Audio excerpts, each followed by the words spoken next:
자, 오늘 말복이었는데 폭염주의보가 내려진 가운데 무더위 이어졌습니다. 폭염 속에 온열 환자도 역대 두 번째로 많은 2,400명을 넘어섰습니다.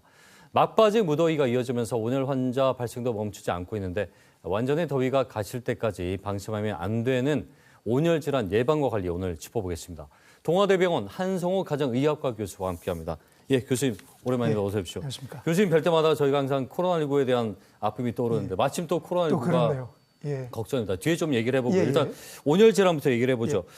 숨진 사람도 21명이에요. 그러니까 예년에 비해서 온열 질환자가 많이 이게 늘어난 게 확인이 되고 있나요? 맞습니다. 예. 5월 20일 감시체계가 시작된 이후부터 8월 13, 12일까지 2,400명이 넘었는데 예. 같은 기간에 2,100명을 벌써 넘은 거죠. 아. 8월이 되기 끝나기 전에. 네네. 그러니까 굉장히 넓고 사망자 집계도 굉장히 는 상태입니다. 폭염일수도 3일 이상 지금 넘고 서울 같은 경우는 이번 주말이 되면 예. 역대 최장기가 되고 있다니까 아마 엄청 더워도 너무 더운 것 같습니다. 그러니까요. 이게 뭐 말로만 매년 더 더워지는 것 같다고 하지만 이렇게 수치상으로 직접 이제 나타나고 있는 게 문제가 되고 있어요. 온열 질환이 이게 증상별로 이게 나눠진다고요. 어떻습니까? 예. 일단 기본적으로 온열 질환이라는 것은 고온한 환경에서 체온을 조절하지 못할 때 생기는 병입니다. 예. 원인과 그리고 증상에 따라서 크게 4개로 나눌 수가 있는데요.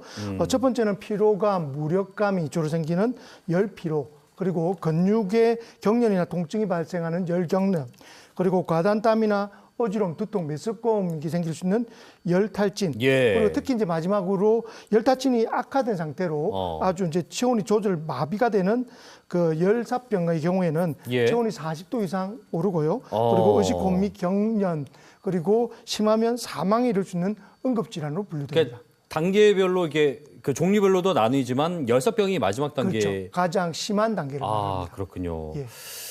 자, 지금 뭐 낮에 폭염이 역시나 이제 문제가 되는데 이례적으로 또 야간에 온열 질환으로 이제 병원을 찾는 분들이 많다고 들었거든요. 이게 아무래도 열대야 때문이라고 봐야 될런지요? 그렇죠. 이제 열대야가 보통 이제 25도를 넘어서는 밤에 예. 열대야라고 하는데요. 이게 열대야가 지속되면 불면증 때문에 피로감이 증가하고 그리고 땀을 많이 흘려서 체온 조절이 어렵게 됩니다. 예. 그리고 고혈압이 악화되고 심장 질환, 특히 이제 스트레스 우울증 같은 정신 질환에도 당연히 네네. 안 좋을 수 있죠.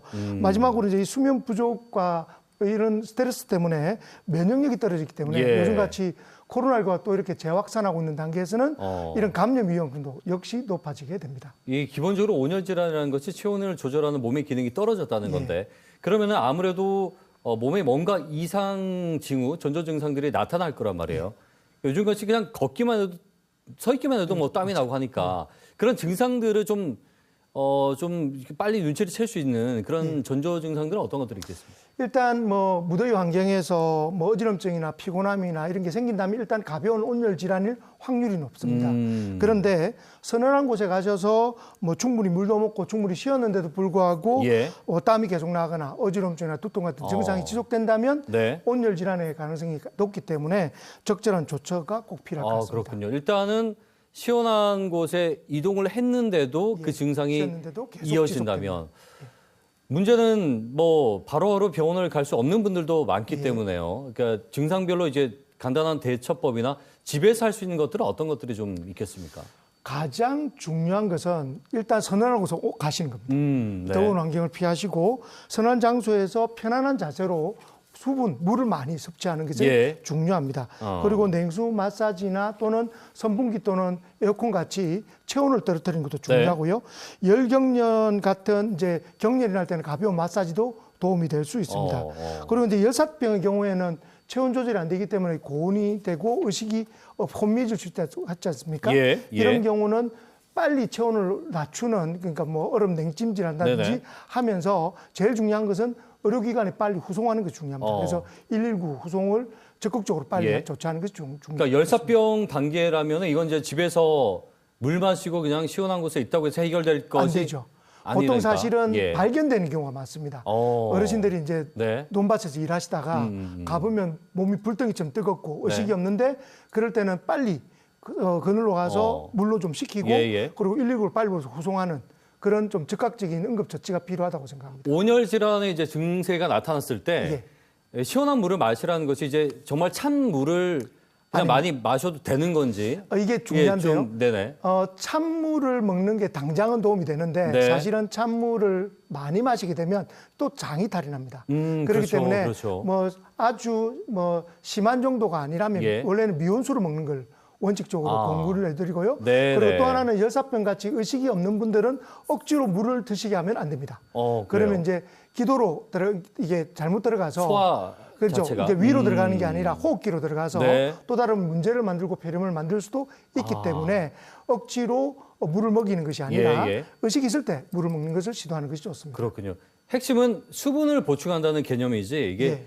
찬 물을 마셔서 체온을 이제 무조건 낮추자는 뜻은 그건 아닌 거죠. 거죠. 그러니까 예. 착각하면 안 되겠네요. 오히려 예. 배가 배탈 날 확률이 굉장히 높습니다. 그럼 아이스 커피나 뭐 음료수 이런 것도 도움이 똑같이 됩니까? 아니면 되죠. 좀 사실 그 가벼운 온열 질환 같은 경우는 예. 우리가 아이스 커피 한 잔 마셔도 우리가 체온이 떨어지지 않습니까? 예. 그러니까 그 정도는 도움이 되지만 과도한 냉수를 너무 차가운 것을 많이 먹게 되면 오히려 또 장이 달아나거나 다른 문제가 생길 수 있다는 겁니다. 뭐든지 이게 과하면 탈이 나는군요. 그렇죠. 몸이라는 것이요. 예.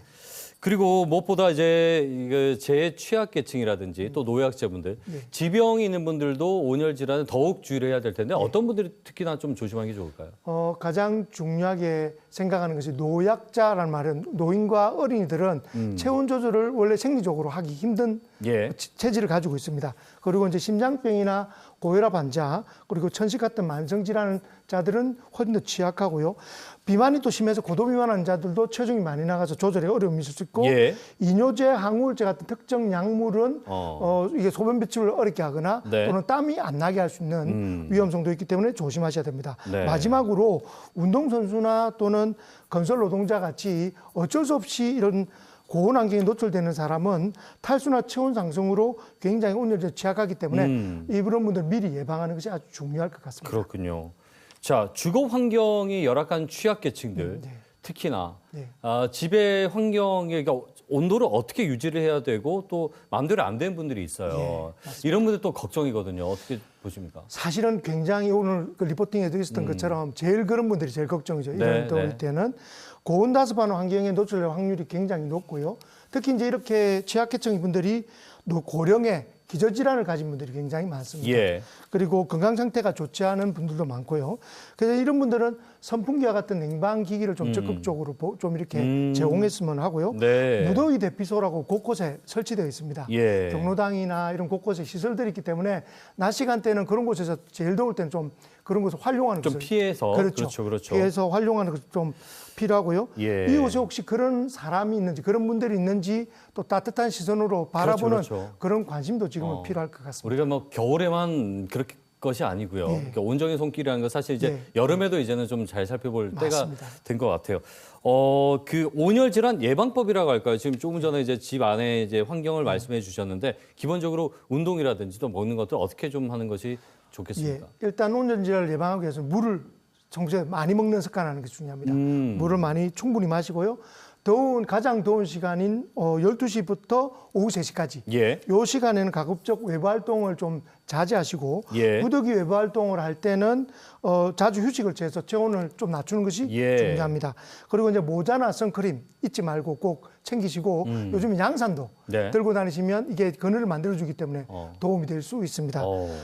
특히 이제 자신의 현재 체온이라는 것만 살피는 뿐만 아니라 주위에 있는 노약자들의 어떤 건강 상태를 또 살피는 것도 중요하기 때문에 그럼요. 주위에 이렇게 노출된 분들을 좀 중간중간에 살피는 그런 지혜가 필요하다고 생각합니다. 더위에 억지로 맞서지 마라. 예, 그렇죠. 그리고 역시나 이제 코로나19 때문에 지금 냉방병 또 여름 감기하고 혼돈하신 분도 많고 코로나19는 그에 맞는 또 치료법이 있을 텐데 이게 그 차이를 좀 어떻게 좀 이해하면 될까요? 일단 냉방병은 뭐 초기 증상 비슷합니다. 뭐 오한 있고 기침 있고 이런 거 똑같지만 코로나19는 같이 발열이 드물고요. 예. 그리고 충분한 휴식을 하면 좋아지는 경향이 있습니다. 그런데 코로나19는 발열이 심하고 또 최근에는 또 이렇게 고열뿐만 아니라 미각이나 후각을 좀 이렇게 저하되거나 없어지는 경우가 많기 때문에 구분이 되고 휴식을 충분히 했음에도 불구하고 증상이 좋아지지 않는다면 코로나19의 가능성도 높다. 특히 지금은 그냥 감기의 증상이 조금 심하다고 생각하면 코로나19의 가능성이 굉장히 높다라고 생각할 정도로 재확산율이 높습니다. 그러면은 지금 격리나 마스크 이런 부분이 매우 좀 취약한 그런 맞습니다. 분위기지 않습니까? 맞습니다. 에어컨을 켜고 이렇기 때문에 환기도 거의 하지 예, 않고요. 예. 그래서 꼭 강조드리고 싶은 건 사람이 모여 있고 그리고 환기가 에어컨이 있는 그런 환경에서는 꼭 마스크를 쓰시라. 네. 특히 이제 노약자분들. 그래서 특히 마스크도 그냥 마스크가 아닌 우리 보건용 마스크는 KF80이나 예. 구사를 꼭 네. 쓰시고요. 뭐 야외에서야 뭐 벗더라도 그렇죠. 그리고 손 씻기하고 하는 개인위생 관리를 좀 철저히 해야 될 때인 것 같습니다. 지금 예전에 저희가 이제 코로나19를 이제 뭐 그 종류별로 좀 예. 특징이 달랐잖아요. 예. 지금 나타나는 코로나19의 특징적인 부분, 확산률이 높은 이런 것들은 좀 맞습니다. 분석이 되고 있습니까? 지금 이제 변이가 오미크론 변종인 KP3라고 하는 변종인데 네네. 다행이라고 말할 수 없지만 이건 벌써 미국이나 영국이나 다른 나라에 작년부터 유행했던 종입니다.